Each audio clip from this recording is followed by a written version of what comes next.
assistente social do Colégio Pedro II. Eu estou lotada no setor de assistência estudantil do campus de Tijuca 2, né? Aqui eu estou em conjunto com professoras parceiras e outros colegas da assistência estudantil do Pedro II. É um prazer estar com vocês hoje, né? Ainda que não presencialmente. E para quem ainda não conhece, o trabalho da assistência estudantil é atuar na promoção da permanência com qualidade dos estudantes do Pedro II. Então, a gente entende, né, que a permanência ela atua em toda a integralidade da vida do estudante. Então, por isso que a gente dialoga, né, com as atividades de apoio emocional que estão na portaria 1254, né? Algo que a equipe compartilha é que o distanciamento físico imposto pela pandemia não precisa significar um distanciamento social. Então, esse tipo de atividade foi pensada para a gente estar mais próximo de toda a comunidade escolar. Para isso, hoje é a nossa primeira reunião online, né? Nós convidamos duas professoras que são referências na área da criança e do adolescente.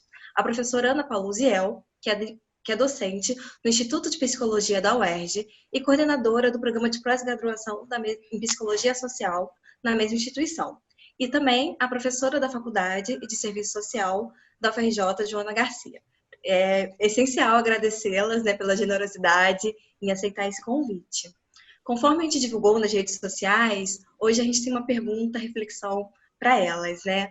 Quem cuida da criança e do adolescente? É tarefa da família? É um cuidado compartilhado? Agora vamos ouvi-las. Por favor, Joana, pode começar. Olá, é um prazer estar aqui com vocês, com a comunidade do Pedro II, uma escola que eu tenho muito respeito, muita admiração pelo trabalho. Muito bem, esse é um tema delicado e como a gente está lidando com uma palavra que é muito usada de formas distintas, né? A gente pode usar cuidado, por exemplo, para falar de uma situação envolvendo um buraco na rua, né? Atenção, cuidado pode ser uma chamada assim, para as pessoas. Acho que então a primeira coisa é pensar o que é o cuidado. E eu vou chamar de cuidado a ideia de proteção. E ele começa num lugar e numa condição ainda muito precoce, né? Quando a gente inspira às crianças o seu próprio autocuidado. A ideia de que elas precisam conhecer o corpo, entender como é que o corpo funciona, sem nenhum tipo de interdição, entendendo que o corpo delas é parte desse processo do cuidado, então quem toca, como toca, de que forma toca. É muito importante que logo cedo as crianças já saibam manejar essa ideia. E depois o cuidado vai se estendendo, assim, numa dimensão ampla, né, envolvendo aqueles que estão mais próximos. Então, quando a gente diz que a família é a primeira unidade do cuidado, é porque é aquela que está vivendo de forma mais intensa o processo de socialização primária da criança. Mas não é só a família, né? E não necessariamente a família tem as condições favoráveis para o cuidado. Muitas vezes a gente lida com famílias, nós no trabalho da assistência social, nós lidamos com famílias que atravessam dificuldades para cuidar porque também estão desprotegidas, né? Então a ideia de que a família é uma unidade de cuidado, os amigos, a vizinhança, as instituições que compõem a chamada rede de proteção social, ou, se a gente quiser usar uma linguagem do Estatuto que faz 30 anos esse ano, o sistema de garantia de direitos, né, que é um sistema amplo que trabalha justamente na defesa e na proteção da infância e da adolescência. Professora Joana, muito obrigada. Agora vamos ouvir a professora Ana Uziel. Bom, eu também queria agradecer o convite, é um enorme prazer, eu tenho muito carinho, assim, o Pedro II me inspira muito e sempre me emociona, embora eu não tenha uma relação direta, né? Então, queria agradecer o convite a vocês, da equipe, e dizer que também é um prazer enorme e é uma alegria gigantesca reencontrar a Letícia e o Felipe, que foram meus alunos na UERJ, e ver que mais uma instituição pública para a gente defender, né? Então eu acho que eu tenho muito orgulho de ser UERJ, tenho certeza que eles também, eu imagino que vocês também tenham muito orgulho de ser Pedro II, a Joana UFRJ, e a gente está no momento em que a gente precisa defender bravamente as nossas instituições públicas de ensino, né? Bom, quem cuida das crianças e adolescentes, né? Eu copiei aqui o artigo 227 da Constituição para inspirar um pouco a gente. Ele diz assim: é dever da família, da sociedade e do Estado assegurar à criança, ao adolescente e ao jovem, com absoluta prioridade, o direito à vida, à saúde, à alimentação, à educação, ao lazer, à profissionalização, à cultura, à dignidade, ao respeito, à liberdade e à convivência familiar e comunitária, além de colocá-los a salvo de toda forma de negligência, discriminação, exploração, violência, crueldade e opressão. As pessoas têm, às vezes, o hábito de dizer, né, que o ECA não é para a nossa sociedade. Ele é sim, né? Como a Joana falou, ele fez 30 anos e a gente tem que fazê-lo de fato acontecer. E aí eu fiquei pensando também o quanto era importante lembrar da existência dos conselhos, né? Fiquei pensando no CONANDA, que é o Conselho Nacional de Direitos da Criança e Adolescente, foi criado em 91, e o quanto esses conselhos são instituições super importantes também para a garantia dos direitos das crianças, né, dos adolescentes, inclusive para a formulação, para a deliberação e para o controle das políticas públicas, né. Eu acho que é sempre importante lembrar, sobretudo porque os conselhos andavam muito ameaçados, né. Eu, nesses meses de pandemia, eu recebi várias mensagens no WhatsApp falando de uma palavra em Zulu que chama Ubuntu. E tem vários significados essa palavra, né? E um deles, que me chama muita atenção, é a expressão que diz sou o que sou pelo que nós somos. Eu acho que isso remete à ideia de cuidado, que a gente não vive sozinho. E que cuidar não é uma prática exclusiva, né? Eu acho que eu vou o que eu vou falar é um pouco complementar em relação ao que a Joana disse, né?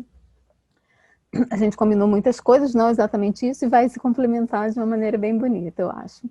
Então, é super importante que as crianças sejam cuidadas, que elas sejam cuidadas por muitas pessoas, e que as pessoas se responsabilizem pelo cuidado das crianças. O que é cuidado, né?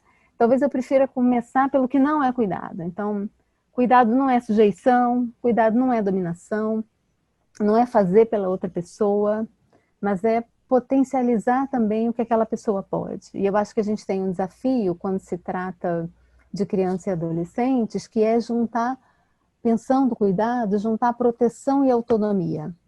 Como é que a gente protege sem superproteger? Como é que a gente cuida dando autonomia?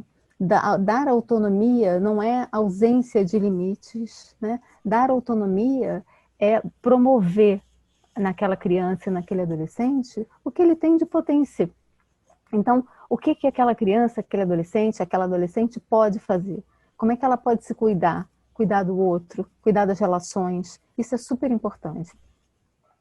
Então, acho que a gente tem esse desafio. Quando a gente fala de cuidado, então, a gente fala de cuidado de si, a gente fala de cuidado do outro, a gente fala do cuidado das relações. E eu acho que a pandemia coloca um desafio para a gente, porque cuidar é acompanhar, é estar perto, né? Estar junto. A Joana levantou um ponto que é super importante, né? Muitas vezes as famílias não conseguem cuidar porque elas também têm uma dificuldade de se cuidar, né? Porque muitas vezes vivem em situação de precariedade que acabou sendo gerada pelas mazelas do Estado. E o que eu acho que a epidemia trouxe para a gente, a pandemia trouxe para a gente, que é muito interessante, é que nesse momento a distância é fundamental para a gente cuidar. Então, como é que isso levanta questões também para fora da pandemia? Como é que a gente pode cuidar à distância? Como é que a gente pode estar próximo, estando distante? Eu acho que essa é uma grande questão e um grande desafio para a gente nesse momento. Gente, muito obrigada às duas pelas reflexões que já alargaram nossa visão sobre o tema. No preparo, né, desse nosso diálogo, a gente solicitou que a comunidade escolar como um todo fornecesse perguntas, né, para dúvidas, né, que todos nós temos. Nós vamos começar com falas da equipe da Ciência Estudantil e no segundo momento vamos trazer questões que foram compartilhadas na rede social aqui do Pedro II. Olá a todos e todas. Meu nome é Marcos Felipe, eu sou psicólogo do campus Tijuca 1 e eu fico muito feliz em participar desse encontro. Bom, existe uma discussão muito presente na escola a respeito do papel do conselho tutelar, que por vezes é rodeada por medos e inquietações. Escutamos em alguns momentos até mesmo a seguinte indagação, que eu trago aqui para vocês como uma pergunta, né? Que eu gostaria até para a gente poder refletir junto, que é: o conselho tutelar, ele é a polícia das famílias? Ótima pergunta. E bastante importante para a gente refletir juntos, Marcos, porque o conselho tutelar é uma invenção extremamente potente que veio com ECA. Ele fala de democracia, ele fala de uma participação vitalizada da sociedade, ele fala de que é preciso convocar membros da sociedade para essa tarefa de proteção, de defesa. Ele fala de uma potência representativa também. Muitas pessoas na última eleição saíram para votar para os conselhos tutelares. Há muitos interesses em disputa, porque a nossa sociedade é marcada por interesses, então os próprios conselhos tutelares também são lugares de disputa de referências progressistas, de referências mais conservadoras, mas todas dentro do guarda-chuva do estatuto. É sempre bom lembrar isso, as pessoas que estão ouvindo, que as referências dos conselhos tutelares têm que ser o Estatuto da Criança e do Adolescente. Mas o estatuto, tristemente, herdou uma herança do juízo de menores, do chamado juízo de menores. Eu, quando era criança, e a gente tinha duas formas de amedrontar as crianças, né, os adultos. Uma era chamar o homem do saco, que passava e carregava as crianças e botava as crianças no saco. Era uma coisa assim terrível. Nós demoramos muito até descobrir que não existia homem do saco, né? Era uma invenção, uma pedagogia do medo. A outra era que o juízo de menores, o juizado de menores ia passar com a carrocinha e ia levar as crianças que estivessem na rua sem os pais. Essa é uma memória triste do período da minha infância, que foi o período da ditadura militar. Infelizmente, essa visão que o juízo de menores tinha, que não era de proteger, era de cercear, era de prender, de punir, foi herdada, de certo modo, por essa instituição Conselho Tutelar. Então, quando você pergunta, e foi herdada não porque ninguém passou o bastão, é porque na nossa sociedade ainda há uma expectativa de que alguém funcione como esse homem do saco, ou como esse que chega e atemoriza e põe a ordem através do medo. Então, você diz que se ele é a polícia da família, ele funciona para muitas pessoas como a polícia das famílias, mas ele funciona também com a polícia da escola, como a polícia dos postos de saúde. Quando o conselho tutelar é chamado, em geral, ele é convocado para que ele estabeleça uma figura de poder, uma figura de autoridade, sempre no sentido de acuar o outro, ou a família, ou a escola, ou aquele que se encontra numa condição de violação dos direitos. Nós violamos direitos da criança e do adolescente, mas nós vamos deixar de violar não por medo, mas por conscientização. Então, se uma mãe bate na criança e não sabe que bater não é legal, ela tem que aprender o que fazer no lugar de bater e não ter medo que o conselho tutelar retire a criança dela. Então, isso nós precisamos mudar. Nós precisamos entender o que é proteger no lugar de criar estratégias de punir, de encontrar culpados, de incriminar. E aí, tristemente, nós temos uma preferência para olhar por certos segmentos da sociedade e achar que eles são mais propensos a serem punidos, porque eles já têm hábitos que são considerados danosos, que são considerados equivocados, e aí nós chamamos o conselho tutelar para essas famílias, mas não chamamos para outras, porque as outras a gente pode conversar, são pessoas mais educadas, são pessoas que entendem, as outras não, as outras a gente tem que apresentar a lei. Essa é uma visão equivocada que nós todos devemos revisar. E isso vai incidir sobre a imagem do Conselho Tutelar. O que você acha, Ana?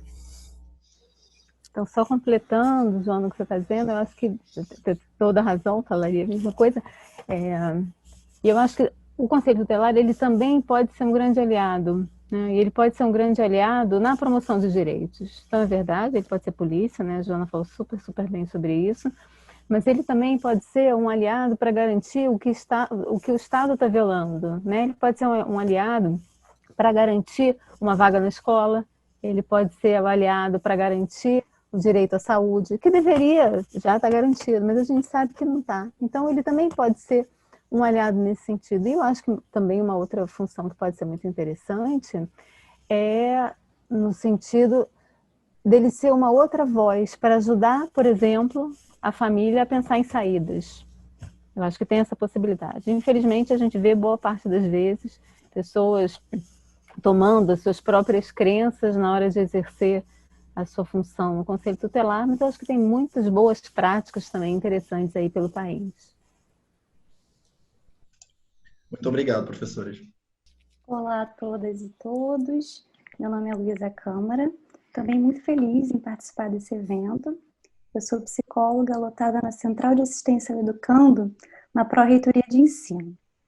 E eu fiquei pensando que sugestões vocês poderiam trazer no contexto da saúde mental. Como seria esse lugar de cuidado da escola?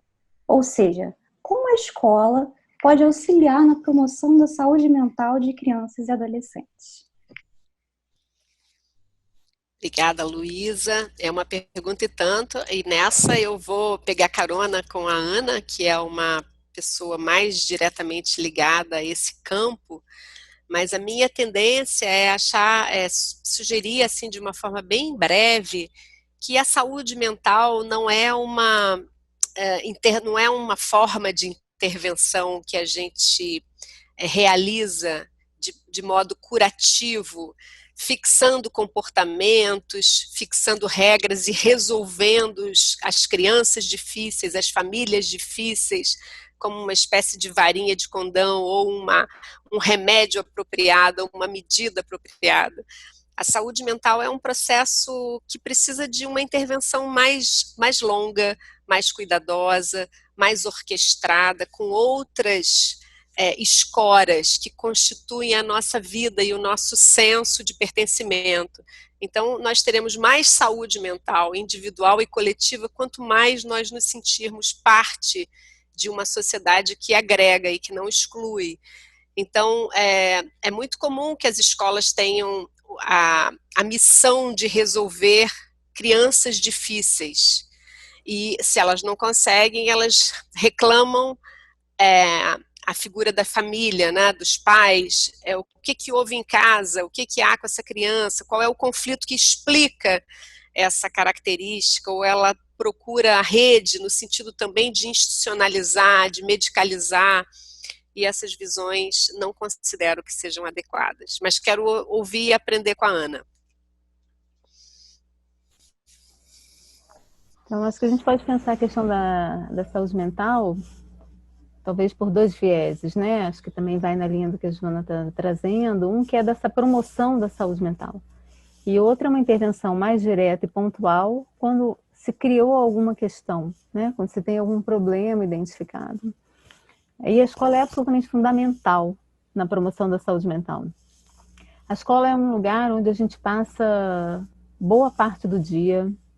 A escola é um lugar onde a gente desenvolve relações afetivas super importantes para a vida inteira, né? A criança está na escola, o adolescente está na escola, conhece ali um grupo de pessoas e muitas vezes vai seguindo com essas pessoas até o final da vida.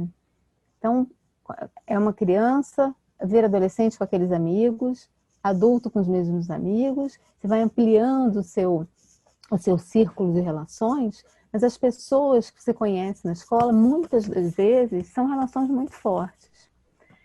As professoras, os professores, também podem ser figuras muito importantes para a criança e para o adolescente, figuras de referência. A gente vira e mexe e vê isso, né? No Facebook, que as pessoas tendem a falar das suas vidas, a gente vê uma série de relatos de pessoas que têm como figuras de referência professores e professoras. Então, a escola é um lugar de sociabilidade, é um lugar de construção de relações muito fortes. E um lugar onde a gente amplia o mundo. Tudo isso é promoção de saúde mental. Quando a gente tem contato com o novo, quando a gente tem contato com o diverso e quando a gente pode estabelecer relações com as quais a gente se sinta bem. É claro que tem conflitos, tem brigas, tem problemas, né? Isso também faz parte. Mas quando a gente está lidando com a diversidade, a gente também aprende a enfrentar esses conflitos e esses problemas. E isso também faz parte da construção da nossa saúde mental. Então, eu acho que é uma perspectiva muito interessante a gente pensar a saúde mental, de fato, de forma mais ampla. E não só quando a gente tem um problema focalizado, que também é uma intervenção super importante. A psicologia, a psiquiatria, a psicanálise, elas podem ajudar bastante. Mas a escola ela é muito importante nessa promoção, que é uma coisa muito mais geral e coletiva. Então, eu acho que a escola tem que estar atenta à promoção. E essa intervenção mais pontual é num segundo momento, se precisar. E me ocorreu aqui uma coisa importante, assim, uma palavrinha importante, o respeito à diversidade. E essa diversidade não é só... Hoje a gente fala muito da diversidade sexual, do respeito às características e às preferências e às orientações, mas a diversidade de toda a ordem, né? Um dos lugares mais difíceis para a gente trabalhar as nossas particularidades é na escola onde há uma lógica homogeneizadora se impõe. Então, todos têm que ter o mesmo corte de cabelo, o mesmo tipo de roupa, a mesma forma de se colocar, o mesmo corpo, a mesma shape, né? Então, pensar assim, nós somos diferentes pacas, e como é bom que a gente seja diferente, como é bom ter o cabelo crespo, cabelo liso, cabelo vermelho, cabelo curto, comprido. Lembrando que as crianças são muito influenciadas por essa dimensão e os adolescentes mais ainda, né? O quanto essa visão do outro, eu quero ser igual, mas eu também quero resguardar a minha identidade, o quanto isso é importante. Na identidade do jovem, ser aceito como ajuda muito na saúde mental dele, né? Mas isso não começa na juventude, começa na infância, com as brincadeiras, com os apelidos, com aquele bullying que a gente nem sempre está atento, né, que a gente acha engraçado, e aquilo vai marcando, de certo modo, a identidade, né? Muito obrigada pelas contribuições. É uma pergunta muito necessária, né? Em tempos de pandemia, muito se debate a saúde mental, né? Então foi muito bom que a gente conseguiu abordar isso. Agora vamos para a próxima pergunta, que ainda será uma pergunta formulada pela equipe da Ciência Estudantil. Olá, pessoal. Eu espero que estejam todos bem. Eu sou a Jaqueline, assistente social, lotada na assistência estudantil do campus São Cristóvão I. Antes de iniciar minhas perguntas para as professoras, eu gostaria de saudar e agradecer por vocês estarem aqui hoje nessa conversa tão importante com a gente. Bom, pensando nos desafios que se colocam no dia a dia do trabalho, eu gostaria de perguntar para vocês como que a gente pode lidar com as cobranças e os julgamentos morais que muitas vezes recaem sobre as mulheres, sejam elas mães, tias, avós, quando a gente pensa no cuidado, né, da criança e do adolescente. Considerando, principalmente, que já existe uma construção cultural e social que entende que as mulheres são as principais mantenedoras do cuidado das crianças e dos adolescentes. E assim elas acabam sendo, né, sobrecarregadas com os cuidados com a família, com as crianças, com o trabalho e os estudos, por exemplo. Então, eu queria ouvir de vocês. Obrigada. Essa também é uma pergunta que mereceria uma reflexão longa nossa, né? Porque ela trata de uma questão vamos dizer assim, muito enraizada na nossa cultura, que é a questão de gênero, né? As assimetrias de gênero. O que significa a condição feminina, o que significa ser aquela que cuida.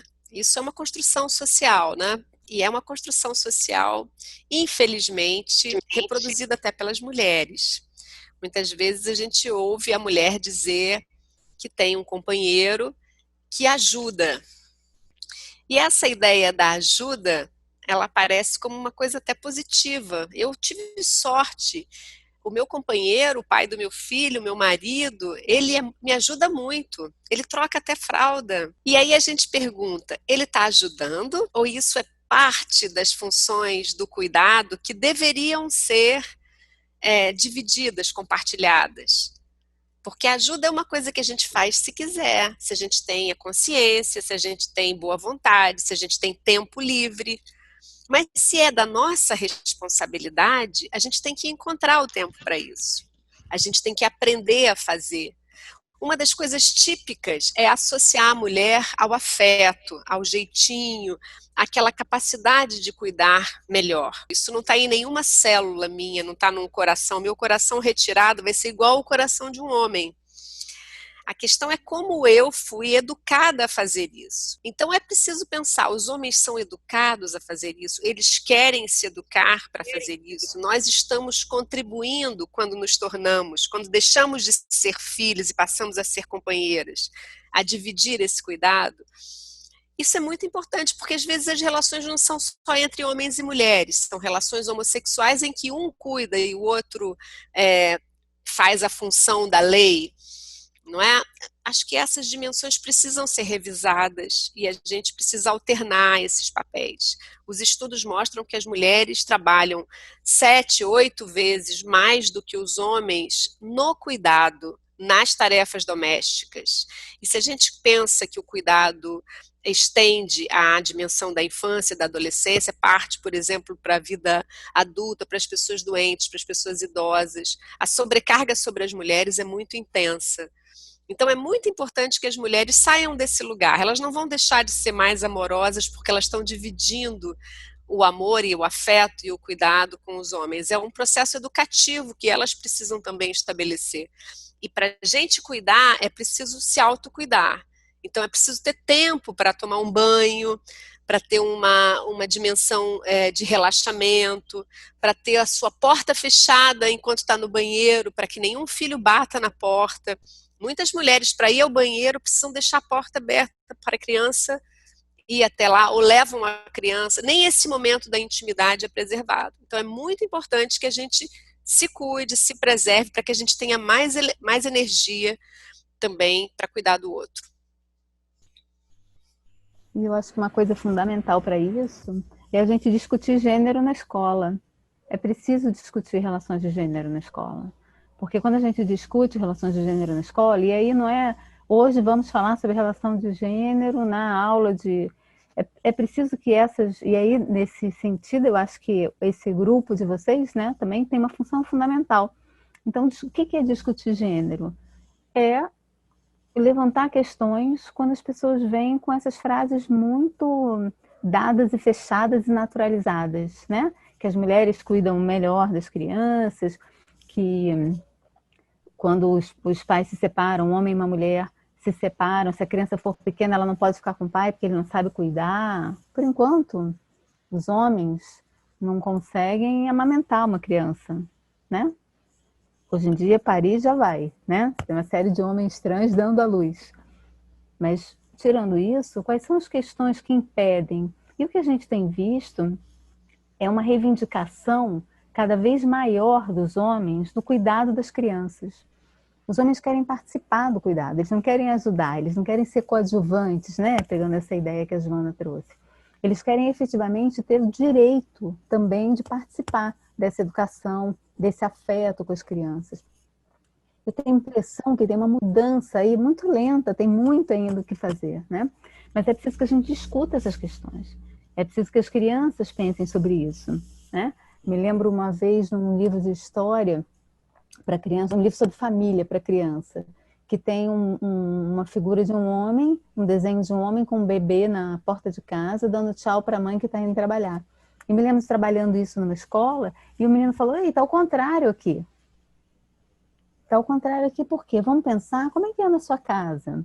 E aí a gente trabalhar essas questões, né? A gente sabe que no Brasil, muitas vezes, você tem 3, 4 gerações que são sustentadas por uma mulher, que com a sua aposentadoria sustenta a sua filha, a sua neta, sua bisneta, né? Isso é muito comum. Os lares também têm sido muito femininos no Brasil, por uma série de razões que a gente também não vai se debruçar aqui, mas isso ajuda a gente a pensar e desconstruir essa ideia de que o cuidado e o afeto cabem à mulher e que ser provedor do lar cabe ao homem. Isso está onde? Se a gente começar a se debruçar sobre o dia a dia, a gente vê que não é assim. Essa semana passada eu conheci um coletivo que chama Pais Pretos, que é muito interessante, onde eles vão discutindo todas essas questões, essa questão do cuidado. Então você vê hoje em dia, cada vez mais, os homens indo buscar seus filhos nas creches. Ainda é lento, não estou dizendo que a gente já fez uma grande revolução, mas eu acho que tem caminhos nesse sentido que ajudam a gente a desconstruir isso que está absolutamente arraigado na gente, né? Com certeza, professoras, perfeitas reflexões, obrigada. Eu tenho só mais uma pergunta para vocês. Eu queria saber quais estratégias que vocês acham interessantes que podem ser adotadas pelos profissionais de educação para que a escola ela possa ser considerada também como uma rede de apoio e de cuidado para as crianças e para os adolescentes, entendendo que o nosso trabalho ele não pode dissociar, né, em momento algum, a criança do ambiente familiar, que ela está inserida, social, econômico e cultural. Então, quais são essas estratégias, né? O que a gente pode fazer nesse sentido? Obrigada. Olha, a primeira coisa que você disse, que eu acho que é importante nesse seu enunciado, é a palavrinha rede. A rede é justamente essa possibilidade de entender que o cuidado tem que ser compartilhado. A Ana iniciou a nossa reflexão hoje lendo um artigo da Constituição Federal que vai se tornar o artigo 4º do Estatuto. É dever da família, do Estado, da comunidade, da sociedade de um modo geral, assegurar à criança amplos direitos. Então a escola, ela não é um ente solitário, ela não tem uma varinha de condão, assim como a família não tem. Nós somos seres sociais, completamente embebidos de valores sociais. A gente tem formações fortes na família e na escola, mas isso não nos resguarda de ter contato com outros valores e ter socializações distintas e aproveitar outras referências do mundo. E é muito importante que essas outras referências do mundo se sintam convocadas à proteção, se sintam convocadas a pensar, por exemplo, em valores como a comunicação não violenta, que é uma questão que eu acho central no trabalho que vocês realizam na escola. O que é a comunicação violenta? O que é uma forma de tratamento entre nós que naturaliza as assimetrias de poder, as diferenças de raça, de geração, de orientação sexual, de gênero, de classe social? O Pedro II é uma escola onde a diversidade de todo tipo está colocada, entre elas a diversidade de classes. Então é muito importante que essas assimetrias sejam reconhecidas, não sejam negadas, mas sejam tratadas com respeito. Então isso é muito importante, e a rede tem um papel central para isso. Quem é que ativa a rede? Tem alguém, o prefeito? Não é tarefa de um gestor público ativar a rede. É tarefa de todos os componentes de uma rede, se eles entendem que eles têm um mandato de proteção social. Então é muito importante essa leitura de que é trabalho de todos, né? É trabalho de cada um. E o que nos une é o reconhecimento do melhor interesse da criança. Essa é a distinção. Espero ter tocado um pouquinho no que você pediu. Essa dimensão da rede ela é absolutamente fundamental, né? E eu acho que muitas das vezes surgem conflitos entre a família e a escola por uma série de razões, né? Eu estou aqui pensando que, por exemplo, o campo da sexualidade e da religião, né, são dois campos onde surgem muitos conflitos, né? Acusações de toda ordem, etc. E aí eu acho que a escola, pensando na rede de apoio, a escola é ampla. Né? Se a gente pensar na escola pública é uma escola laica, e isso tem que ser garantido. Então, isso pode servir, por exemplo, de apoio para uma criança que está tendo uma série de conflitos na sua casa em relação às questões religiosas. Acho que não cabe à escola defender tal ou qual religião, mas cabe à escola apresentar para a criança essa dimensão mais plural do mundo, essa diversidade. E é nessa construção dessa diversidade, nesse mundo ampliado, que a escola pode também dar apoio para essa criança. Mesma coisa em relação à sexualidade, né? A escola precisa tratar dessa questão, não só porque tem que dar o conteúdo das questões anatômicas e fisiológicas da sexualidade, mas porque as expressões da sexualidade são absolutamente fundamentais no convívio respeitoso, no convívio cuidadoso, já que é o tema da nossa conversa, entre as crianças, entre os adolescentes, entre os adultos. A escola precisa falar dessas questões, precisa mostrar essa diversidade. Porque muitas vezes as crianças vão ouvir determinadas coisas em casa e que vão ser confrontadas com esse universo mais amplo que a escola tem obrigação, do meu ponto de vista, de oferecer. Então ela vai apoiar muitas vezes as crianças nesse aspecto. Ela vai apoiar as famílias também, muitas vezes, nesse aspecto.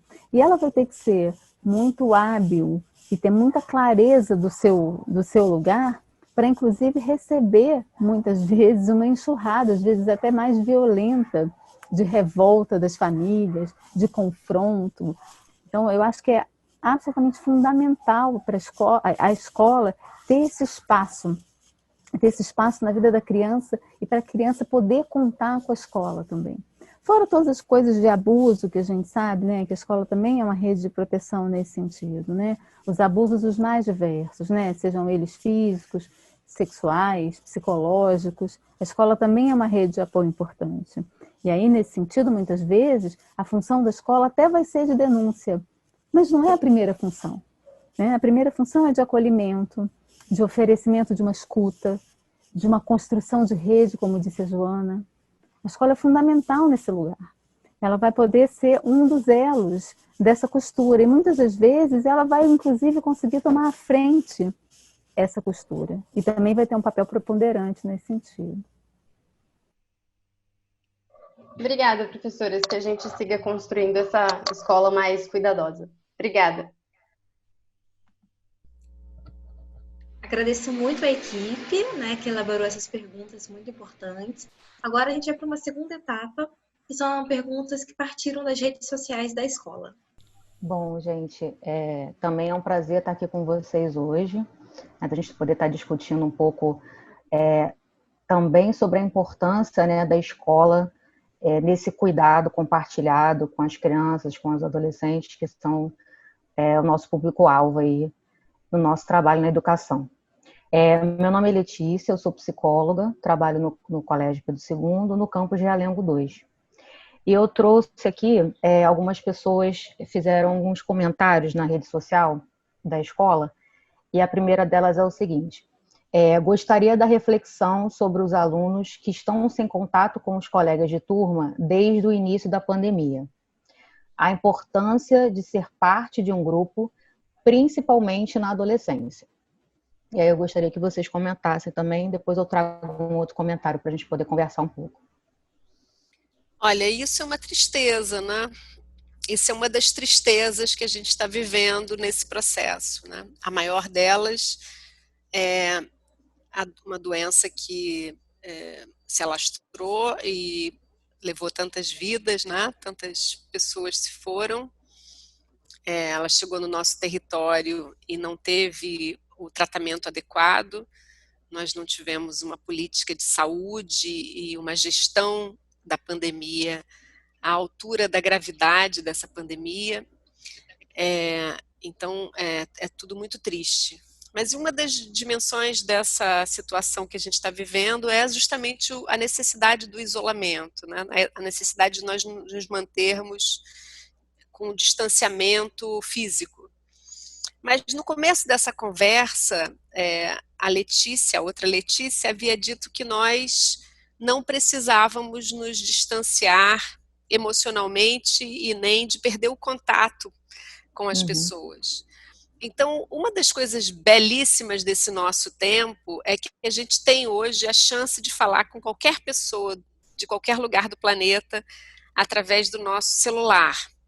É importante que a gente mande um oi qualificado, que a gente faça um vídeo e a gente expresse o que a gente sente. Olha, estou com tanta vontade de tomar aquele café com você, aquele bolo.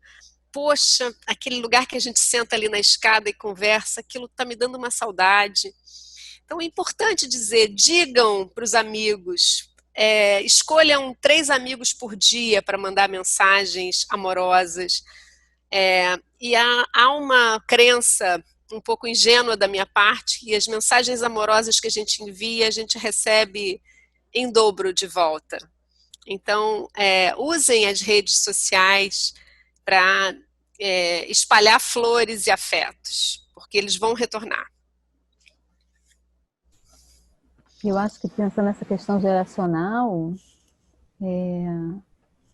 os adolescentes, as crianças que já nasceram com celular, né? Você bota um telefone, um tablet na mão de uma criança de 1 ano, ela sabe exatamente o que fazer. Então, eles já nasceram com a internet, né? Eles têm uma familiaridade ímpar. Então, vamos aproveitar isso, né? Eu acho que a gente deve incentivar o contato,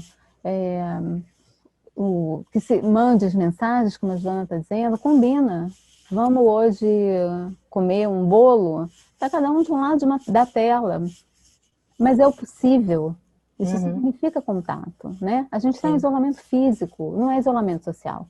E não é isolamento emocional, não é isolamento afetivo, não precisa ser. Então, eu acho que cabe a nós, adultas e adultos, incentivo a que as crianças e adolescentes continuem em contato. Liga uma tela do Zoom, bota as crianças ali, uma música, e todo mundo vai dançar, né? Tive essa experiência com os meus sobrinhos, cada um num canto do mundo, e a gente botou uma música, cada hora uma escolhia, ia botando, e a gente ia fazendo coreografia. E era uma delícia, por que não? Então, acho que esse incentivo, ele é absolutamente fundamental. A gente não pode ficar isolado, a gente não aguenta. Vamos aproveitar, né? A Joana estava falando das cartas, a gente hoje acompanha.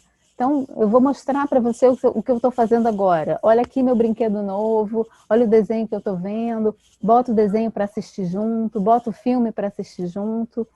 É o que a gente tem. Então, vamos assim, potencializar isso, que são os encontros. São outros tipos de encontro. Mas eles também estão acostumados a esse tipo de encontro.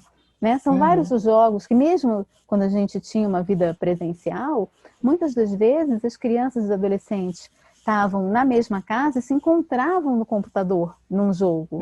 Então, isso é possível. A gente pode falar que isso é possível, a gente pode incentivar isso. E criar outras histórias que antes não eram necessárias, né? Como sentar para comer um chocolate ao mesmo tempo, né? Para tomar alguma coisa. A gente pode inventar também, né? Bota a foto da escola, né? A Joana estava falando, aquele lugar na escada. E eu já fiquei fantasiando aqui. Eles sabem mexer nesse Zoom, nessas coisas todas, muito melhor que a gente. Bota lá a foto da escada. Sentem os dois na escada da escola, né? Por que não? Com certeza. E vocês estavam falando, eu estava lembrando que todos os dias, né, mas principalmente dia de quinta-feira, o Instagram do colégio sempre pede para o pessoal, para os alunos, né, e quem quiser enviar também, fotos que eles tiraram, né, no convívio, né, quando eles estavam na escola. Então, o pessoal envia para a rede social e eles postam no Instagram. E aí coloca lá o TBT, né? E aí sempre marca o campus, enfim, que eles tiraram aquela foto, né? Da onde a foto teve origem. Bom, a gente tem só mais um outro comentário, que é seguinte, é uma pergunta e um comentário. Quem cuida da criança e do adolescente na internet? Gostaria que falassem sobre o tempo de exposição das crianças às telas. Os pais não têm tempo de ficar observando o que eles estão fazendo e muitos estão o tempo todo na internet e nas redes sociais. Suas mentes acabam sendo influenciadas pelo que eles acessam. Ou seja, pode ser qualquer coisa. Estamos falando de criança e adolescente e o prejuízo para a vida deles é enorme. Também foi um comentário nas redes sociais em relação ao nosso evento. Olha, esse é um debate delicado também, porque é muito importante que a gente atualize as nossas leituras do mundo para o tempo que a gente vive. Não está certo, eu estou aqui fazendo várias referências à minha adolescência, à minha infância, mas se eu disse, eu já vou logo pedindo desculpas, mas eu acho que não disse, que a seguinte frase: no meu tempo, eu não considero que isso seja correto. O meu tempo é esse tempo, é o tempo que nós estamos vivendo.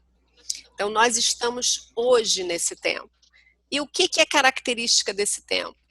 É a característica das interações virtuais, é a interação tecnológica. Nós estamos aqui conversando através de um recurso tecnológico. Então, não é possível nós desenquadrarmos isso da socialização das novas gerações. Como a Ana disse, a minha netinha já tem 1 ano e é capaz de já passar o dedinho no celular e olhar fotos, etc. Então, isso faz parte de ela não é genial por fazer isso. Isso faz parte de um processo de socialização em que ela vê a mãe, o pai, o entorno dela fixado nessa tela. Então, é muito importante esse tipo de reflexão. As crianças estão passando muito tempo diante da tela. Quanto tempo nós estamos passando diante da tela e servindo de exemplo para as crianças nesse sentido? Será que na hora de comer a gente está com o celular do lado? Será que na hora da gente fazer uma atividade ao ar livre a gente está com o celular do lado? Fotografando freneticamente, querendo ter registros? Eu fico sempre muito fascinada quantas fotos as pessoas têm hoje. Acho que incontáveis, elas não são mais capazes de dizer o número, porque elas fotografam tudo. Mas quando a gente fotografa, e é bom fotografar, adoro foto, mas se a gente fotografa 300 fotos por dia, qual é a foto principal daquele dia? Então é um pouco pensar assim, de que forma que a gente está fazendo com que essas interações ocupem todos os lugares, né, das nossas relações, da forma de ser e de estar. Eu costumo, passeando com o cachorro, observar as crianças e os bebês.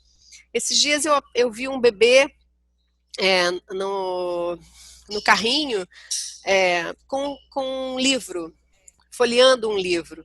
E eu me vi surpresa, achando aquilo genial. Quase como uma espécie de... uma sensação assim do passado.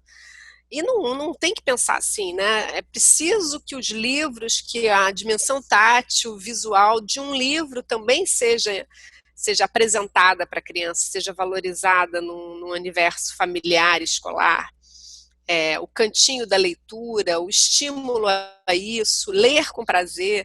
Enfim, então acho que tem dimensões aí de contraponto ao uso excessivo do celular, antes da televisão, agora do celular e do computador, sejam também vivenciados com prazer pela família em outras dimensões, mas sem o moralismo e sem o anacronismo de dizer não é para usar.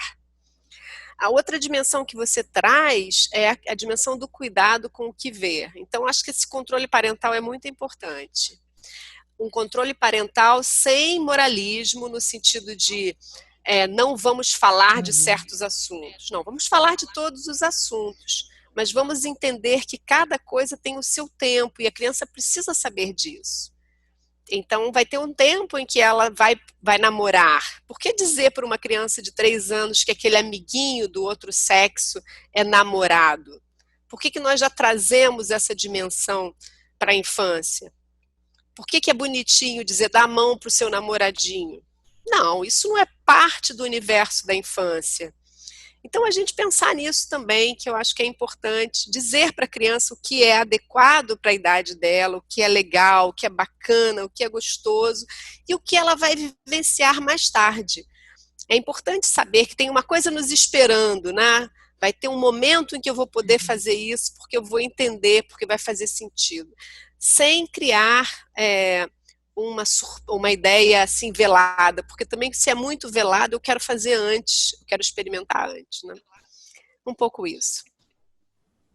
Eu vou começar também por aí, pensando nessa questão. Eu acho que eu sou mãe também, eu acho que quando os pais e as mães muitas vezes têm a ilusão de que podem controlar tudo. A gente não controla. Então talvez a gente precisasse abandonar um pouco essa lógica do controle, do vigiar e punir, como diz nosso querido Michel Foucault, né? Então, como é que a gente não controla? Então pode tudo? Então, não. Mas a gente precisa construir uma conversa, como disse a Joana, e uma confiança. Então, vamos falar sobre os conteúdos. O que está sendo visto? Por quê? Vamos esclarecer, vamos dizer que existem fake news, que nem tudo que vai aparecer, mesmo no grupo do WhatsApp dos amigos, é verdade. Vamos dizer que existe o tal jogo da baleia azul e que isso é perigoso. Vamos falar também sobre isso. Então, é absolutamente fundamental que os pais e as mães conversem com suas crianças e adolescentes sobre esse mundo aí, com o qual eles têm muito mais familiaridade. Você está entrando o quê? O que você viu hoje de interessante? Não é o que você viu que eu quero saber de tudo, porque tudo eles não vão contar, obviamente, né? Já fomos também crianças e adolescentes. O que você viu que foi interessante? Olha, eu hoje entrei em tal site, descobri tal coisa, vamos sugerir sites interessantes, vamos sugerir desafios, jogos interessantes, a gente também pode fazer isso. Eu acho que é importante levantar todas essas dimensões, né? Então, essa questão que está sendo um grande problema entre os adolescentes e os jovens, né? Essa questão dos vídeos, então você fotografa a namorada ou namorado nu, ou faz um vídeo, repassa uma exposição. Vamos conversar sobre isso, vamos conversar sobre exposição, vamos conversar sobre corpo, sobre respeito ao corpo do outro, não sair interditando as coisas, porque quando a gente interdita, a gente dribla, a gente sabe muito bem disso. Então, vamos abrir uma conversa franca sobre isso, e sabendo que em algum momento vai escapar. Mas quanto mais a gente puder conversar, e quando a gente encontrar uma outra lógica que não seja desse controle o tempo inteiro, então eu vou limitar os sites que você vai poder entrar, vão descobrir, vão todos virar hacker, né? E vão descobrir um jeitinho de chegar lá onde? Eu acho que é um pouco isso que a gente tem que desmistificar. E de fato a gente está num momento de pandemia, que estamos todos trancados em casa, o aumento o celular diz, né? Você aumentou, você diminuiu X tempo em relação à semana passada. Eu não perguntei nada para o celular, mas ele me anuncia, porque ele também fica me vigiando. Esse é um momento em que provavelmente a gente vai ficar quantas horas, né? A gente passa na frente da tela no dia, nós adultos. Provavelmente a gente vai ficar mais tempo mesmo. Mas vamos qualificar, vamos ver um filme juntos. Vamos também pegar um livro quando esse livro existe. Vamos pensar em alternativas, né? Porque a internet está aí. Ela não é um mal em si e ela não é um bem em si. Então a gente precisa pensar sobre os usos que a gente vai fazer dela. E quanto mais franca for a conversa dos adultos com as crianças e adolescentes, melhor uso a gente pode fazer disso tudo, melhor proveito também, inclusive das conexões, né? Existem alguns textos, inclusive, que falam de antropólogos, né? Que são a voz de webcam, né? Então, a criança muito pequena, ela deve achar que a avó mora ali dentro do tablet, mora ali dentro do telefone, porque é a única forma que ela vê. Isso é ruim? Isso potencializa, né? Se você tem pessoas morando em diferentes cantos do mundo, isso promove o contato. Então, vamos falar sobre isso e pensar junto com as crianças e os adolescentes que uso a gente vai fazer da internet. E essa questão do uso da internet é certa, assim, né? Dentro da nossa prática. A gente vê isso todo dia, infelizmente, né? Meninas, muito obrigada aí pela atenção. Assim como a Letícia, agradeço. A gente está finalizando, né, o nosso encontro. Olha, meu comentário final é muito semelhante ao inicial. Saudar a escola, saudar os familiares, as mulheres, as mães, os pais, as novas gerações, as gerações dos avós, dos avós, e convidar todo mundo a refletir sobre o quanto é importante que essa ideia de proteção e de cuidado seja de cada um de nós. Não tem o meu filho, o meu neto, a minha neta, tem as crianças do planeta, as crianças, os jovens do planeta, as pessoas do planeta, que todos nós temos o dever, por empatia, por responsabilidade, de proteger e de cuidar. Muito obrigada pela atenção de cada um. Eu também vou nessa mesma linha de parabenizar vocês pela escolha desse tema, por discutir de forma ampla e aberta todas essas questões, por levar essas questões para a escola. E eu acho que quanto mais inquieta a gente for, melhor nesse sentido, né? Muitas coisas a gente não tem resposta.